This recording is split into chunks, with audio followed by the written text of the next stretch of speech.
Syria के राष्ट्रपति बशर अल असद देश छोड़कर भाग चुके हैं। सेना ने असद के देश छोड़ने की पुष्टि करते हुए कहा कि देश में राष्ट्रपति की सत्ता खत्म हो चुकी है। सीरिया में पिछले 11 दिनों से विद्रोही गुटों और सेना के बीच कब्जे के लिए लड़ाई चल रही थी। विद्रोही लड़ाके राजधानी दमिश्क से घुस चुके हैं।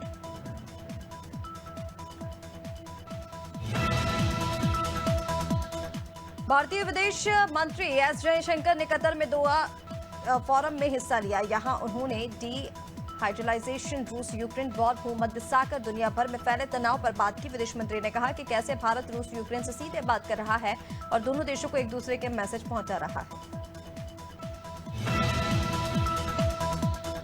बांग्लादेश में कट्टरपंथियों ने एक बार फिर इस्कॉन मंदिर को निशाना बनाया। राजधानी ढाका में इस्कॉन मंदिर में आग लगा दी गई। कोलकाता इस्कॉन के उपाध्यक्ष राधारमण दास ने कहा कि बांग्लादेश में लगातार वैष्णव संप्रदाय और इस्कॉन सदस्यों को टारगेट कर हमले किए जा रहे हैं। राधारमण दास ने एक्स पर पोस्ट में लिखा कि बांग्लादेश में एक और तक अपनी पेरेंट कंपनी बाइटन की हिस्सेदारी बेचने के लिए कहा है, नहीं तो ऐप को अमेरिका में बैन कर दिया जाएगा। यूएस की एक फेडरल कोर्ट ने ऐप की फ्री स्पीच वाली अपील को खारिज कर दिया है।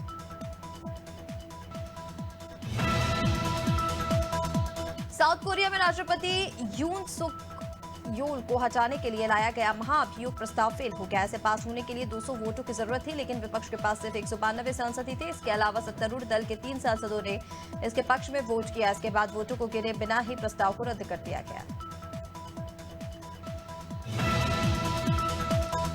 सुप्रीम कोर्ट में पूजा स्थल कानून की संवैधानिकता को चुनौती देने वाली याचिकाओं पर सुनवाई के लिए स्पेशल बेंच बनाई गई है। इसमें CJI Sanjeev Khanna, justice PV Sanjay Kumar और जस्टिस केवी विश्वनाथन है। ये बेंच 12 दिसंबर को सुनवाई करेगी।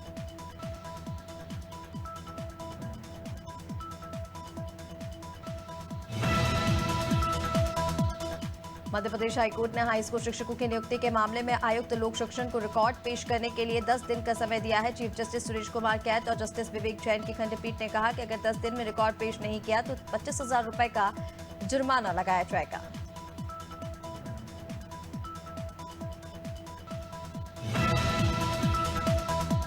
जबलपुर में बाल विवाह रोकने के लिए नई गाइडलाइन जारी की गई है। पंडित मैरिज गार्डन और होटल संचालकों को वर वधू के जन्म प्रमाण पत्र की जांच करनी होगी। नियमों का उल्लंघन करने वालों पर बाल विवाह प्रतिषेध अधिनियम 2006 के तहत 2 साल की सजा और 1 लाख रुपए जुर्माने का प्रावधान है। नवम व्यवहार न्यायाधीश डीपी सूत्रधार ने इस संबंध में एडवाइजरी जारी की है। सूबे के मुख्यमंत्री डॉक्टर मोहन यादव ने पोलियो अभियान का शुभारंभ किया। पोलियो सुरक्षा चक्र बनाए रखने के लिए जन्म से 5 साल तक के बच्चों को पोलियो की दवा पिलाई जाएगी। अभियान का शुभारंभ मुख्यमंत्री डॉक्टर मोहन यादव ने पोलियो की खुराक पिलाकर सीएम आवास से किया। अभियान के तहत 5 साल तक की उम्र के बच्चों को पोलियो की दवा पिलाई जाएगी।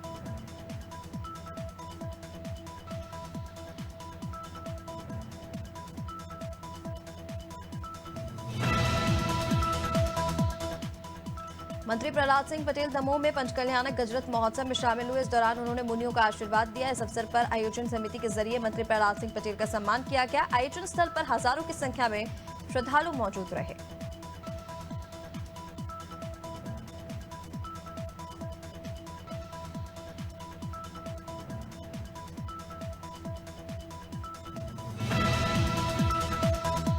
सीतापुर के कहराबाद सामुदायिक स्वास्थ्य केंद्र पर 100 दिवसीय सघन टीबी अभियान का शुभारंभ किया गया। कार्यक्रम का उद्घाटन नगर विकास राज्य मंत्री राकेश राठौर गुरु ने किया, जिसमें टीबी मरीजों को स्वस्थ पोषण किट वितरित की गई। प्रधानमंत्री ने 2025 तक भारत को टीबी मुक्त बनाने का आह्वान किया। इसी दिशा में सरकार के प्रयासों से ये विशेष अभियान चलाया जा रहा है। इंडियन ओवरसीज कांग्रेस के प्रमुख सैम पित्रोदा ने दावा किया है कि पिछले कुछ हफ्तों में उनके स्मार्टफोन, लैपटॉप और सर्वर को बार-बार हैक किया गया है। हैकर्स क्रिप्टो करेंसी में हजारों डॉलर की मांग कर रहे हैं। पित्रोदा ने अपने दोस्तों और रिश्तेदारों को ईमेल के जरिए इसकी सूचना दी। साथ ही सभी को आगाह किया कि उनके नाम से भेजे गए किसी भी मेल पर क्लिक न करें।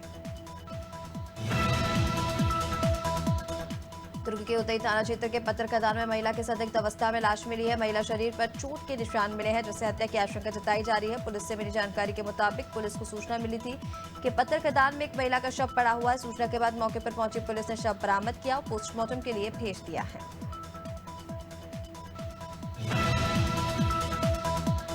संभल के असमौली थाना क्षेत्र में प्रेमी ने प्रेमिका को गोली मार दी। इसके बाद खुद पर फायरिंग कर आत्महत्या कर ली। प्रेमी की मौके पर ही मौत हो गई, जबकि गंभीर रूप से घायल प्रेमिका का अस्पताल में इलाज जारी है। सूचना मिलने के बाद पुलिस और फॉरेंसिक की टीम मौके पर पहुंची और पुलिस ने शव को कब्जे में लेकर पोस्टमार्टम के लिए भेज दिया है।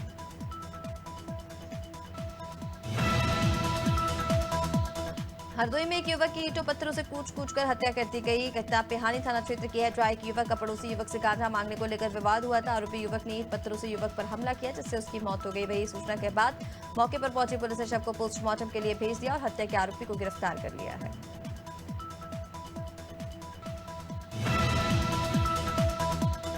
कासगंज में ट्रिपल मर्डर केस में सनसनीखेज खुलासा हुआ। साथ ही पुलिस ने 2 आरोपियों को गिरफ्तार किया। पुलिस के मुताबिक मृतका अपने पति को उसकी प्रेमिका से मिलने का विरोध करती थी, जिसके चलते आरोपी ने प्रेमिका के साथ मिलकर अपनी पत्नी और 2 बेटियों को मौत के घाट उतार दिया।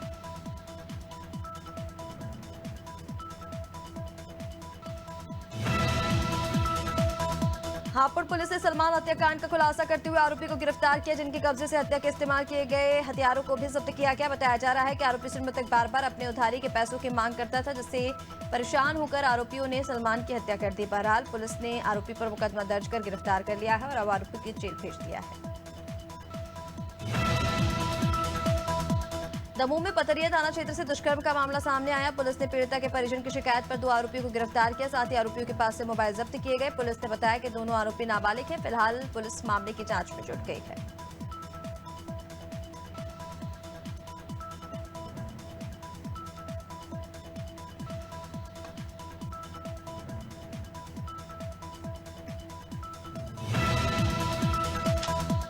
जबलपुर में पनागर के परियट क्षेत्र में अवैध तरीके से घरेलू सिलेंडर से वाहनों में गैस रिफिलिंग के एक अड्डे पर पुलिस ने छापा मारा। पुलिस ने एक आरोपी को गिरफ्तार कर मौके से 3 सिलेंडर 3 मशीनें जब्त की। पनागर थाना प्रभारी ने जानकारी देते हुए बताया कि उन्हें सूचना मिली थी कि परियट क्षेत्र में एक व्यक्ति अवैध रूप से गैस रिफिलिंग का कार्य कर रहा है, जिसके बाद कार्रवाई की गई।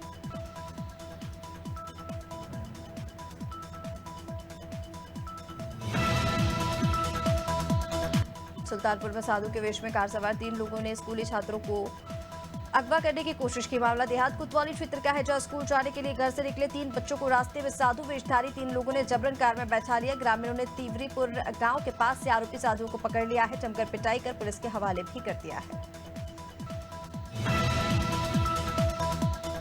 सरगुजा की मणिपुर पुलिस ने नशीले इंजेक्शन की तस्करी के खिलाफ बड़ी कार्रवाई की। पुलिस ने नशीले इंजेक्शन की सप्लाई करने वाले 2 आरोपियों को गिरफ्तार किया। साथ ही आरोपियों के कब्जे से 109 नग प्रतिबंधित नशीले इंजेक्शन, 11 नग निडल सिरिंज बरामद किए गए हैं, जिसकी कीमत लगभग 33,000 रुपए बताई जा रही है।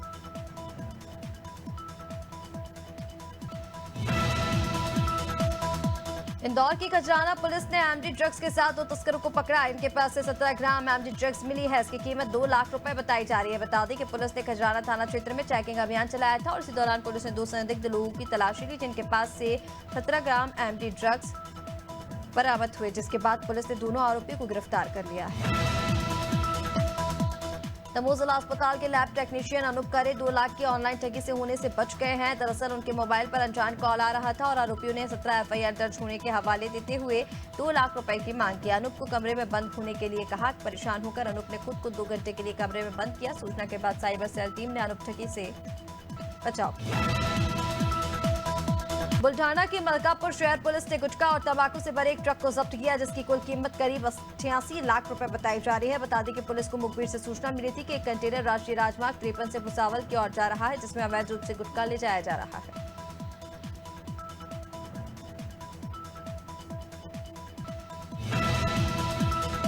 राजधानी भोपाल के थाना कोतवाली क्षेत्र में शासकीय खजाने से 10 करोड़ रुपए के गबन का मामला सामने आया, जहां बीज प्रमाणीकरण संस्था के 4th श्रेणी के कर्मचारी ने अपने अन्य साथी और बैंक कर्मचारी के साथ मिलीभगत कर 10 करोड़ की सेंधमारी की है। पुलिस ने इस मामले का पर्दाफाश करते हुए मास्टरमाइंड विजेंद्र दास नामदेव समेत 6 लोगों को गिरफ्तार कर लिया।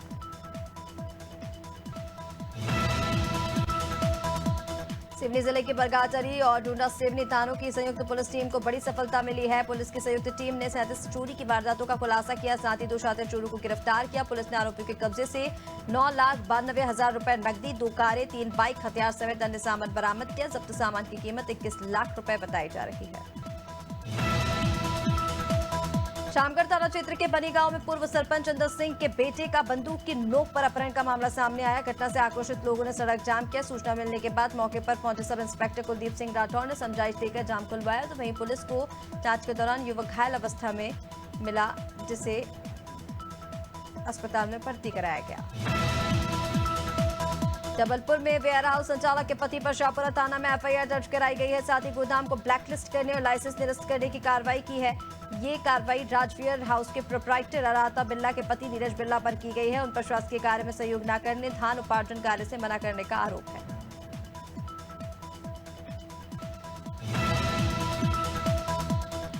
काशीपुर में परिवहन विभाग ने बिना परमिट ओवरलोडिंग और प्राइवेट टैक्सियों के खिलाफ चालानी कार्रवाई की। टीएसआई संजय कुमार ने लगभग 75 गाड़ियों का चालान काटा। उन्होंने कहा कि बिना परमिट के रूट पर दौड़ रही गाड़ियों को बख्शा नहीं जाएगा और ये कार्रवाई आगे भी जारी रहने वाली है।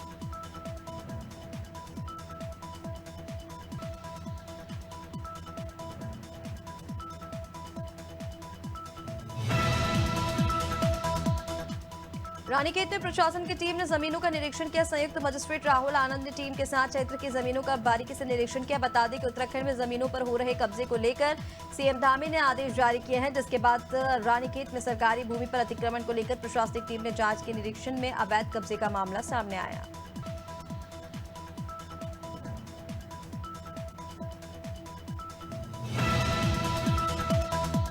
सिराली के स्कूल केंद्र पिपलिया के गोगालपुरा प्राथमिक स्कूल में खुला बोरवेल मिला है। स्कूल प्रशासन की लापरवाही के चलते स्कूल मैदान में खुले पड़े इस बोरवेल से कोई बड़ा हादसा भी हो सकता है। हालांकि इस मामले में स्कूल के शिक्षक का कहना है कि 2 दिन पहले बोरवेल के आसपास सफाई कराई थी, जिसके कारण बोरवेल का ढक्कन हट गया था और इसे दोबारा ढक दिया जाएगा। महोबा के पंचमपुरा गांव में रहस्यमय काले नाग ने सभी को हैरत में डाल दिया। ये नाग एक युवती की जान का दुश्मन बनकर उसके पीछे ऐसा पड़ा कि उसने 1, 2 नहीं बल्कि 11 बार अपना शिकार बनाया। कालाबुना नाग के दंश से परेशान युवती के परिजनों ने विज्ञान के साथ साथ झाड़ फूक का सहारा भी लिया, लेकिन अभी तक कोई फर्क नहीं पड़ा है।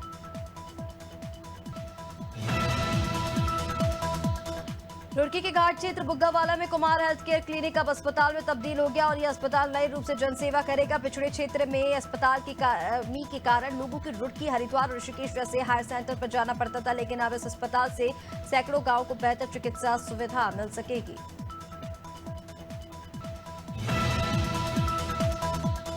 खजुराहो फिल्म फेस्टिवल के आयोजक राजा बुंदेला विवादों में घिर गए हैं। एक टूर्स एंड ट्रैवलर्स कंपनी के मालिक ने राजा बुंदेला पर 33 लाख रुपए चकारने का आरोप लगाया है। पीड़ित साकेत गुप्ता का कहना है कि राजा बुंदेला ने उनसे ट्रांसपोर्टेशन का काम करवाया, लेकिन अभी तक उसका भुगतान नहीं किया। पेमेंट मांगने पर राजा बुंदेला ने धमकी दी।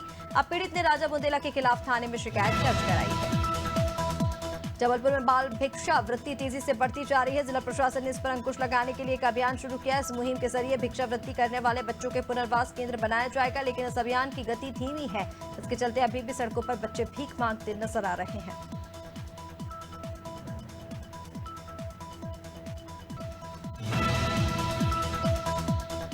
जब पूरी दुनिया आर्थिक चुनौतियों से जूझ रही है, वहीं भारत नई ऊंचाइयों पर पहुंच रहा है। भारत आर्थिक विकास से ग्लोबल अरबपतियों की लिस्ट में 30वें स्थान पर पहुंचा दिया है। भारत में हर महीने 3 नए अरबपतियों को जन्म दे रहा है। 2024 में भारत में 185 अरबपति है, जिससे भारत में अरबपतियों की संख्या संयुक्त राज्य अमेरिका और चीन के बाद दुनिया में सबसे अधिक है। महिंद्रा एंड महिंद्रा ने भारतीय बाजार में हाल ही में लॉन्च की गई इलेक्ट्रॉनिक एसयूवी BE6 का नाम बदल दिया है। कंपनी अब इस इलेक्ट्रॉनिक कार को BE6 नाम से बेचेगी। कंपनी ने यह फैसला इंडिगो एयरलाइन का संचालन करने वाली कंपनी एंटीग्लोब एविएशन के साथ ट्रेडमार्क को लेकर चल रहे विवाद के कारण किया।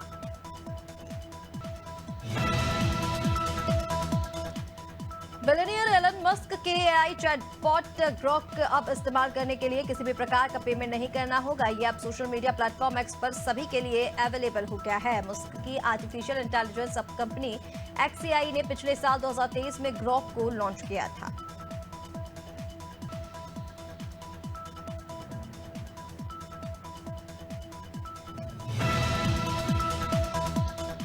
व्हाट्सएप अपने उपयोगकर्ताओं के अनुभव को बेहतर बनाने के लिए एक नए फीचर पर काम कर रहा है, जो उपयोगकर्ताओं को अपने देखे स्टेटस अपडेट्स और संदेशों की याद दिलाएगा। ये फीचर व्हाट्सएप बीटा वर्जन के लिए गूगल प्ले स्टोर पर उपलब्ध है। फिलहाल इसे बीटा टेस्टर्स के लिए जारी किया जा रहा है, लेकिन अगले कुछ हफ्तों में इसे अन्य उपयोगकर्ताओं के लिए भी जारी किए जाने की संभावना है।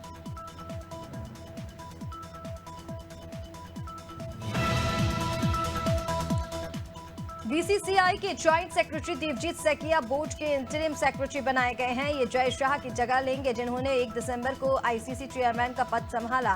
सेकिया एक वकील हैं और असम के लिए घरेलू क्रिकेट खेल चुके हैं। जानकारी के अनुसार सेकिया परमानेंट सचिव नहीं बने हैं। इस पद के लिए चुनाव होना बाकी है। हालांकि सेकिया सितंबर तक सचिव पद पर बने रह सकते हैं। ऑस्ट्रेलिया ने बॉर्डर गावस्कर ट्रॉफी के लिए एडिलेड टेस्ट में भारत को 10 विकेट से हरा दिया है। हॉर्स टीम ने 19 रन का टारगेट बिना विकेट गंवाए हासिल कर लिया है। 5 मैचों की बॉर्डर गावस्कर ट्रॉफी में दोनों टीमें 1-1 की बराबरी पर हैं। भारत ने पर टेस्ट 295 रन से जीता था। सीरीज का तीसरा मुकाबला 14 दिसंबर से ब्रिस्बेन के गाबा मैदान पर खेला जाएगा। आमिर खान ने खुलासा किया कि वे शाहरुख खान और सलमान खान एक फिल्म साथ में काम करने वाले हैं। हालांकि तीनों को बस अच्छी स्क्रिप्ट का इंतजार है। रेड सी फिल्म फेस्टिवल में आमिर ने कहा कि 6 महीने पहले एक साथ फिल्म करने के बारे में उनकी सलमान शाहरुख से बातचीत हुई थी।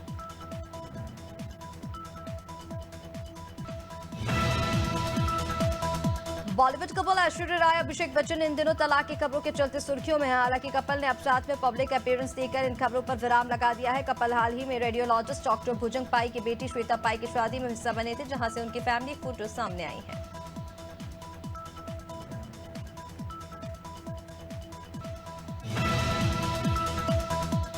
बॉक्स ऑफिस पर पुष्पा 2 द रूल का धमाकेदार प्रदर्शन जारी है। तीसरे दिन फिल्म ने लगभग 115 करोड़ रुपए की कमाई की, जिसमें हिंदी वर्जन का योगदान सबसे अधिक रहा। 3 दिनों में कुल कलेक्शन 383 करोड़ रुपए पहुंच गया और दुनिया भर में करीब 550 करोड़ रुपए पहुंच गया है।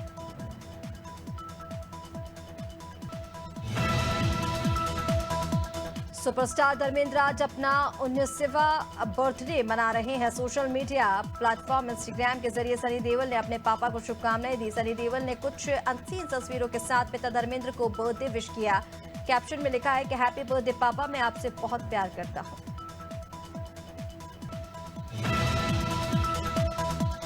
उत्तर भारत में सक्रिय हुए पश्चिमी विक्षोभ और तेजी होती हवा ने राजस्थान में सर्दी बढ़ा दी है। 9 से 11 दिसंबर तक प्रदेश में शीतलहर चलने की चेतावनी जारी की गई है। 11 दिसंबर को सबसे ज्यादा 5 जिलों में ठंड का असर रहेगा। इन जिलों के लिए येलो अलर्ट जारी किया गया है। सीकर, हनुमानगढ़, चूरू में रात का पारा गिरकर 5 डिग्री सेल्सियस तक आ गया है।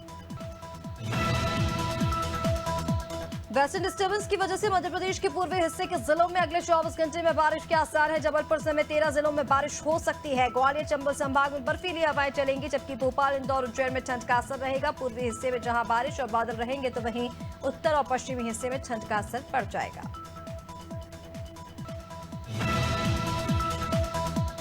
छत्तीसगढ़ के सभी संभागों के जिलों में आज हल्की से मध्यम बारिश होने के आसार हैं। दिन का मौसम सभी जगहों पर ठंडा रहेगा। दिन का अधिकतम तापमान सामान्य से कम और रात का पारा सामान्य से अधिक रहेगा। रायपुर समेत कई जिलों में बादल छाए हुए हैं।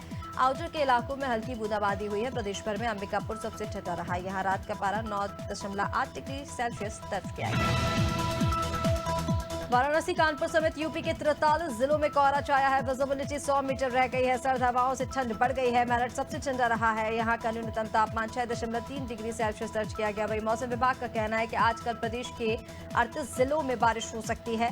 इससे प्रदेश का तापमान तेजी से नीचे गिरेगा।